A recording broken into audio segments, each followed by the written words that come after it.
Welcome to Real English Voices. I am so excited to be here today, Tom. I am too, Ria. Today is going to be special because we are not just talking about grammar rules or textbooks. We are talking about something much deeper. We are talking about connection. That is the perfect word for it, Tom. Connection. So many of our listeners write to me and they say, Ria, I know the vocabulary. I know how to conjugate the verbs. I can read a book in English perfectly. But when I open my mouth to speak to a native speaker, I freeze. It is the classic problem. It is the gap between knowing the language and feeling the language. And that is exactly what we want to help you with today. We want to take you from that stiff textbook English to that flowing, real native English conversation. And we are going to do it by having a real conversation ourselves, just like this. No scripts, no rehearsals, just two friends talking about language. Exactly. And I want to start with that feeling you mentioned, Ria, that feeling of freezing up. Why do you think that happens? Why do we get so scared? I think it is fear of judgment. We are so afraid of making a mistake that we paralyze ourselves. We think that if we use the wrong preposition or if our accent isn't perfect, the other person will laugh at us. But let me ask you this. When you're talking to someone who is learning your native language and they make a mistake, do you laugh? Never. I actually feel happy. I feel honored that they are trying to speak my language. I want to help them. Precisely. And that is the first secret to real native conversation. You have to realize that most native English speakers are not grammar police. We are not walking around with a red pen waiting to correct you. We just want to understand you. We want to hear your story. I love that. We want to hear your story. That shifts the focus, doesn't it? It moves the focus from, am I saying this correctly, to, am I communicating my heart? That's it. That is the key. Real native English is messy. It's fast. It's full of shortcuts and slang and emotion. If you listen to a textbook, everyone speaks in full, perfect sentences. They say, "Hello, how are you today? I am fine, thank you." And nobody talks like that in real life. If I walked up to my friend and spoke like that, they would think I was a robot. Right. In real life, it sounds more like, "Hey, how's it going? Not bad, you?" See, that is the rhythm we want to catch. How's it going? It flows together. It's almost like one long word. How's it going? That is a great point, Ria. Let's dig into that a little bit. That linking, that flow. That is one of the biggest differences between a student and a native speaker. Students chop up the words. Native speakers blend them. It's like music. You don't play every note separately with a long pause in between. You let the notes slide into each other. Can you give us an example? Maybe something you hear students say versus how we would say it naturally. Sure, a student might say, I am going to go to the store. Very clear, very correct. But a native speaker, we say, I'm going to go to the store. Or even faster, I'm going to hit the store. I love that. Hit the store. That is a great little phrase. It doesn't mean you're going to punch the building. It just means you're going to go there quickly. Exactly. And notice the gonna. We don't say going to unless we're being very formal or emphasizing something. We say gonna. I'm gonna eat. I'm gonna sleep. I'm gonna call you. And this isn't lazy English. I think some people think it is lazy. It isn't. It's efficient English. It's about speed and smoothness. If you try to say every single syllable perfectly, you will actually sound harder to understand to a native ear because you're breaking the natural rhythm. That is such a relief to hear, Tom. I think a lot of learners feel pressure to be perfect. They think being native means being perfect. But being native actually means being comfortable. Comfortable is the word. You know, another thing that makes conversation feel real is the way we react to things. In a textbook, if someone tells you news, the response is usually, "Oh, that is very interesting." Which is so boring. It kills the conversation. If I tell you, Ria, I just got a new puppy, and you say, that is very interesting, I'm going to walk away. I would never say that. I would say, no way. Are you serious? What kind is it? Oh my gosh, I bet he's so cute. See the energy? See the questions? No way. Are you serious? Oh my gosh. These are reaction phrases. If you want to sound native, you need to master your reactions. You need to show that you're emotionally involved in what the other person is saying. And that requires active listening. You can't just be waiting for your turn to speak. You have to really listen to what they are saying so you can react honestly. I think that is the hardest part for learners. They are so busy translating in their head, trying to figure out what they're going to say next, that they stop listening. And then the connection is broken. So how do we fix that? How do we stop translating in our heads? It takes time, but one trick is to stop obsessing over individual words and start listening for the main idea, the feeling. And when you speak, don't try to construct a complex sentence. Keep it simple. Simple is beautiful. You know, I have noticed that the most charismatic speakers, the ones who really draw you in, they often use very simple language. They just use it with confidence. Confidence creates clarity. If you mumble because you're unsure, I can't understand you. But if you say the wrong verb tense loud and clear, I probably will understand you and we can keep talking. Let's talk about filler words for a moment, because I think students are told to avoid them, but natives use them all the time. We use them constantly. Words like, you know, actually, basically. I use like way too much. I know I do. But it serves a purpose, right? It does. It buys you thinking time. If I ask you a difficult question, you don't have to answer immediately. You can say, well, you know, that's a tough one. I mean, I think. And that sounds so natural. Well, you know, that's a tough one. It sounds so much better than just silence while you think. Silence can be awkward.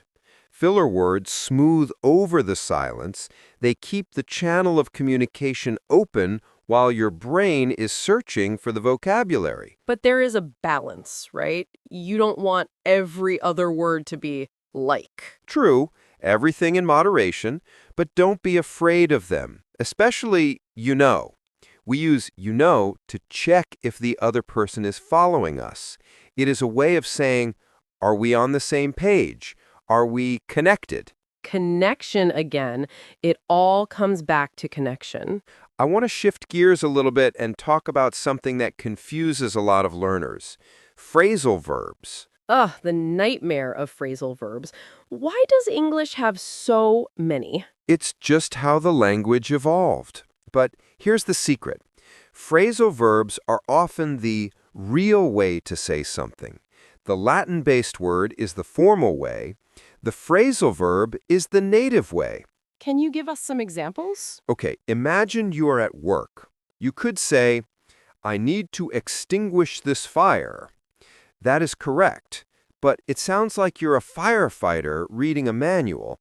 What would a normal person say? Put out. I need to put out this fire. Exactly, put out. Or, I cannot tolerate this behavior. Very formal. I can't put up with this. Put up with. See how much softer, how much more human that sounds? I can't put up with this. And that is what makes it tricky, because put means one thing, up means another, and with means another, but you put them together and suddenly it means tolerate. The only way to learn these is through context. You can't just memorize a list. You have to hear them in stories. You have to hear them in conversations like this one. That is why listening to podcasts like this is so powerful. You're soaking up the context. You are hearing how the words live and breathe together. Let's practice a few more. What if I want to say, I met my friend by chance at the supermarket? I ran into my friend, or I bumped into my friend. Perfect. I ran into Tom yesterday. It doesn't mean you physically crashed into me. It just means we saw each other unexpectedly. What about postpone? Like, we need to change the date of the meeting to later. We need to put it off. Let's put off the meeting until Friday. It is so much more casual, and casual is good. Casual is friendly. That is a really important point, Ria. Casual is friendly. In many cultures, being formal is a sign of respect. And that's true in English too, in certain situations. But in general conversation, if you are too formal, it creates distance. It puts a wall up between us. It makes you seem cold or maybe a little bit arrogant. Sometimes, yes. If we're just hanging out, having a coffee, and you're speaking like a university professor from the 1800s, I might feel like you think you're better than me. Or I might just feel like I can't relax around you. So using idioms, using phrasal verbs, using contractions like I'm and don't instead of I am and do not, these are ways of saying, hey, I am a friend. You can relax with me. Precisely. It is an invitation to intimacy. And that is what we all want, isn't it? We learn English because we want to make friends, we want to travel, we want to fall in love, we want to do business. All of those things require building a bridge between people. I love that image, building a bridge. Let's talk about storytelling, because native speakers tell stories constantly. We don't just state facts, we wrap everything in a narrative. We do. Even simple things. Like, if I ask you about your weekend, you probably won't just say, it was good. Right, I would say, oh man, it was crazy. I tried to fix my sink, right? And I thought it would take 5 minutes, but then water started spraying everywhere and I had to call a plumber on a Sunday. It was a disaster. See? That is a story. You used drama, water spraying everywhere. You used emotion. It was a disaster. And you used a little filler word there too. You said, I tried to fix my sink, right? Yes, right. That is another great check-in word. I am keeping you engaged. I am making sure you are following the drama. So for our listeners, when you're practicing your English, try to turn your life into little stories. Don't just say, I went to the bank. Say, I went to the bank and the line was huge. I thought I would be there forever. Add the feeling. Always add the feeling. That is what makes it sticky. That is what makes people remember you. I want to ask you something personal, Tom. What do you think is the biggest mistake you see advanced learners make? The ones who are almost fluent, but something is still holding them back. That is a great question. I think the biggest mistake at the advanced level is overcomplicating things. They try to show off their vocabulary. They use big academic words when a simple word would be better. They think that complexity equals fluency. But true fluency is actually about ease. It is about making it easy for the listener to understand you. So, trying too hard to sound smart actually makes you sound less fluent. Exactly. If I have to pause and think about the word exacerbate, it breaks the flow. But if I just say make it worse, the conversation keeps moving. Make it worse. Simple, clear, effective. There is a quote I love. If you can't explain it simply, you don't understand it well enough. And I think that applies to language. If you can express a complex emotion with simple words, that is mastery. That reminds me of how children speak. They have very limited vocabulary, but they are so honest. They say exactly what they mean. I am sad. I am hungry. I love you. And those are the most powerful sentences in the world. I want to touch on the topic of accents, because I know this is a huge source of insecurity for so many people. They want to sound American or British or Australian. They hate their own accent. This breaks my heart, honestly. Your accent is your history. It is your identity. It shows where you come from and the journey you have taken. But people worry that they won't be understood.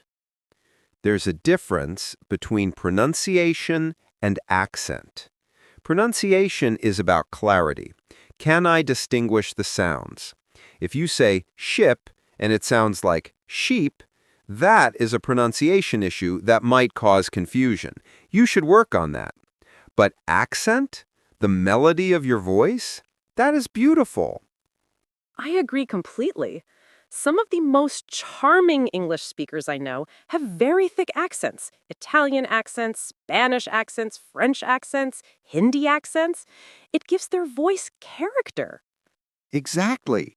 Don't try to erase yourself. Just try to be clear.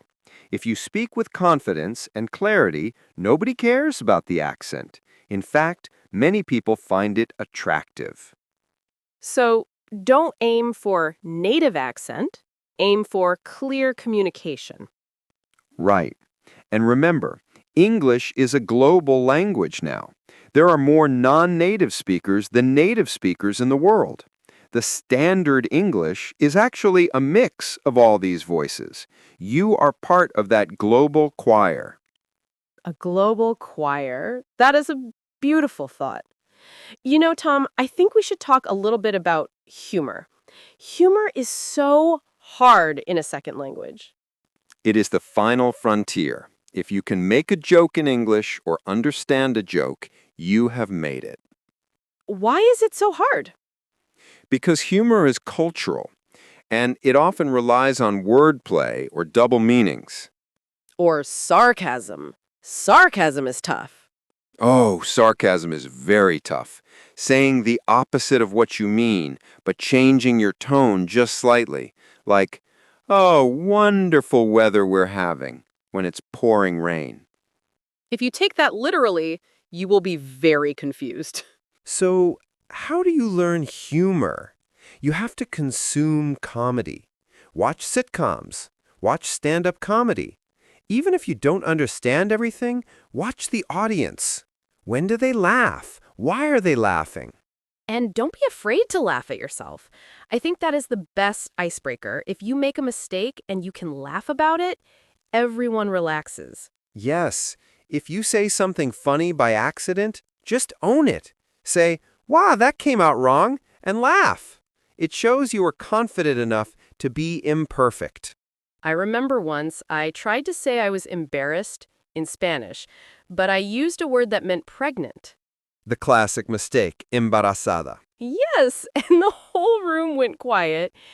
And then I realized what I said, and I just burst out laughing, and then they laughed. And it actually became a great memory.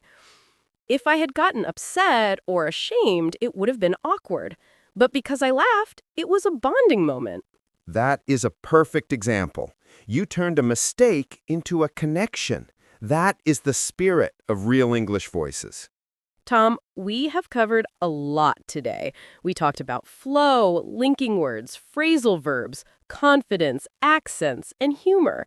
But if our listeners could only take away one thing from this conversation, just one core message, what would you want it to be? I would want them to remember that their voice matters. Not their perfect grammar, not their flawless accent, their voice, their ideas, their stories. The world wants to hear what you have to say. English is just the tool to get it out there. Don't let the fear of the tool stop you from building the house. That is so inspiring. It is not about the English. It is about the human behind the English. Exactly. What about you, Ria? What is your final message for today? My message is to be patient with yourself. Learning a language is a marathon, not a sprint. You will have good days where you feel like a genius and bad days where you feel like you can't speak a word. That is normal. It happens to everyone. Just keep showing up, keep listening, keep speaking, and don't give up. Don't give up. A phrasal verb to end on. I didn't even plan that. See? It is becoming natural. It really is. I feel like we could talk for hours. We certainly could, but we should probably wrap this up for today. But before we go, I want to challenge our listeners. Ooh, a challenge. I like challenges. I challenge you to have one real conversation this week. It doesn't have to be long. It could be with a cashier, a friend, or even an online partner. But try to focus on connection, not perfection. Try to use one phrasal verb, try to use one filler word naturally, and see how it feels. And let us know how it goes. We would love to hear your stories. Absolutely. We are on this journey with you. Thank you so much for listening to Real English Voices. It has been a pleasure spending this time with you. Thank you, everyone. Keep finding your voice, keep practicing, and remember, you are doing better than you think you are. Bye for now. See you next time. Tom, Ria, even after we say goodbye, I always think of more things I wish we had said. Me too, Tom. It's like when you leave a party and then 5 minutes later, you think of the perfect comeback. Exactly. That's actually a French expression, l'esprit de l'escalier, the wit of the staircase, thinking of the right thing to say when you're already on the stairs leaving. I love that.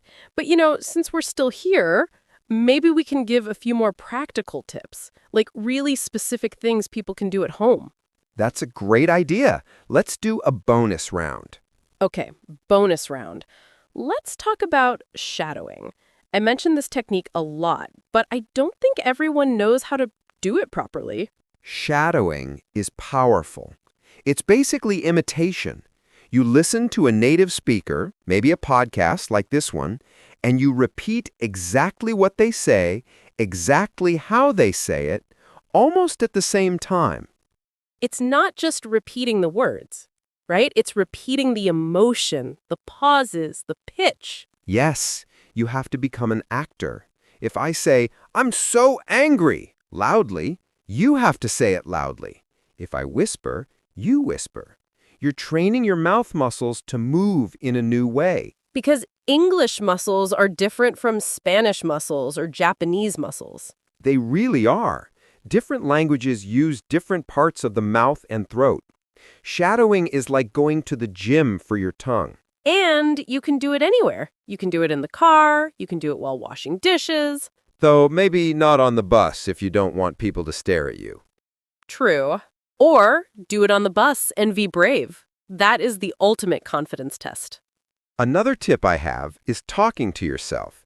I know it sounds crazy, but narrating your day is incredibly helpful. Like, now I am making coffee. I am pouring the water. Exactly. Where is my spoon? Oh, here it is. This coffee smells delicious. It helps you find the gaps in your vocabulary. If you reach for the toaster and realize you don't know the word for toaster, you look it up. And because you needed it in that moment, you will remember it. It makes the learning relevant to your actual life. Relevance is key. If you learn the word for spaceship, but you are a gardener, you might forget it. But if you learn the word for shovel or soil, it sticks. I also think keeping a journal is great. But not just writing, "Today I went to work." Writing about your feelings. "Today I felt frustrated because..." Writing gives you time. Speaking is fast. You have to react instantly. Writing lets you slow down and construct the sentences. It helps you understand the grammar structures better, which eventually helps your speaking. It is all connected. Reading helps writing. Listening helps speaking. But listening is the king. I really believe that. You cannot speak what you have not heard. That is why babies listen for 2 years before they start speaking in full sentences. We are all just big babies when we learn a new language. We need to absorb, absorb, absorb. Tom, I want to go back to the idea of slang for a second. Because students always ask me, teach me the coolest slang. Ah, the danger zone. Why is it dangerous? Because slang changes so fast. Words that were cool 5 years ago are embarrassing now. If you use 1990s slang today, you sound like a dinosaur. Like saying, that is the bomb? Please don't say that. Exactly. So, what is the safe bet? Stick to the timeless informal language. Cool is always okay. Awesome is pretty safe. Chill is good. Hang out? Hang out is perfect. It's not super trendy slang, it's just normal, casual English. Focus on that. Don't try to sound like a teenager on TikTok unless you are actually a teenager on TikTok. That is good advice. Authenticity is better than trendiness. Also, be careful with swear words. Oh yes, that is a slippery slope. In movies, everyone swears constantly, so learners think, I should swear to sound native. But the problem is you don't know the weight of the words. You might use a really heavy offensive word in a light situation and offend everyone. Or you might use a mild word when you're really angry and people will just laugh. Until you're truly deeply fluent and you understand the cultural nuance, it is safer to keep your language clean. You can be very expressive without swearing. I am extremely upset is very powerful.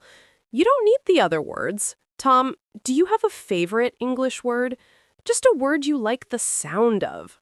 I love the word serendipity. That is a classic. What does it mean? It means finding something good without looking for it, a happy accident. Beautiful. I like the word crisp.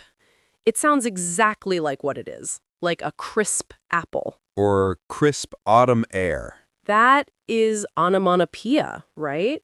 When the word sounds like the meaning. Look at you using the big technical terms. I have my moments. Crisp just feels good in the mouth. And that's another thing. Enjoy the physical act of speaking. English has a lot of explosive sounds. P, T, K. It's a rhythmic, percussive language. Spanish is very flowing, very vowel-heavy. English is consonant-heavy. So chew on the words, enunciate the consonants. It helps with clarity. I want to talk about think in English. Everyone says you must think in English, but how? It feels impossible. It isn't a switch you flip. It's a gradual process. You start small, like naming objects in the room. Look at a lamp and think lamp, not lampara or whatever your language is, just lamp. Then you move to phrases. I am hungry. Then you move to conversations with yourself. It takes effort. You have to force your brain to switch tracks, but eventually it becomes automatic. And that's when the magic happens, when you dream in English. Have you ever dreamed in a different language? I have. It was so weird. I woke up and I was like, wait, did I just have a whole argument in French in my sleep? That's a sign your brain has really accepted the language. It's deep in your subconscious. It is an amazing feeling. It means the language is part of you now. And that is the goal. Not just to have the language in a book, but to have it in your soul. Wow, we are getting philosophical again. We can't help it. Language is philosophical. It is how we understand the world. Tom, what do you think about watching movies with subtitles? Good or bad? Good, but English subtitles, not your native language. Yes, this is crucial. If you watch with your native subtitles, you're just reading. You aren't listening. But if you watch with English subtitles, you're connecting the sound to the spelling. It reinforces both. And if you are really advanced, turn them off completely. That is the deep end of the pool, but it is necessary because in real life, people don't have subtitles floating under their chins. I wish they did sometimes, especially when they are mumbling. Sorry, can you turn on your subtitles, please? That would be a great superpower. You know, asking for repetition is another skill. Don't just say what. What can sound rude? It can. It sounds a bit aggressive. Try sorry, or come again, or could you say that one more time? I didn't quite catch that. That is a very native phrase. I didn't catch that. Like the words were a ball and you missed them. And it puts the blame on you, not them. It is polite. Politeness is a huge part of English culture, especially British English, but American too. We use could and would to soften everything. Give me the salt versus could you pass the salt? Huge difference. The first one sounds like a demand. The second one is a request. If you want good service in a restaurant or good relationships with colleagues, those softeners are essential. I was wondering if you could help me. Do you think you might be able to? It sounds like a lot of extra words, but it is the oil that makes the social machine run smoothly. It is like wrapping a gift. You could just hand someone the object, but wrapping it makes it special. Politeness is the wrapping paper on your words. I love that metaphor. You are on fire with the metaphors today, Ria. It is the coffee. Speaking of coffee, let's grab a coffee is the universal code for let's meet and talk, even if you drink tea. It is. Let's grab a coffee. Notice the verb grab. We use grab for everything. Grab a seat. Grab a bite to eat. Grab a taxi. It just means get or take quickly. It adds that dynamic energy we talked about earlier. Tom, I'm thinking about the people listening right now. Maybe they're on a bus or walking their dog or cooking dinner. I hope they're enjoying their dinner. I want them to know that we are proud of them. We are. It is not easy to choose to learn. It's easier to watch TV or scroll on social media. But you chose to listen to this. You chose to improve yourself. That says a lot about your character. Every minute you spend listening is a deposit in your future. You are opening doors for yourself that you can't even see yet. Maybe one day, because of the English you learned, you'll get a job offer, or meet a best friend, or read a book that changes your life. You never know where it will lead. So keep walking the path, even when it's steep, even when it's rocky. We will be right here with you. Always. Okay, now I really think we have to go. I think so too. We've given them a lot to digest. To digest. To think about. Thank you again, everyone. You are amazing. See you in the next episode of Real English Voices. Take care.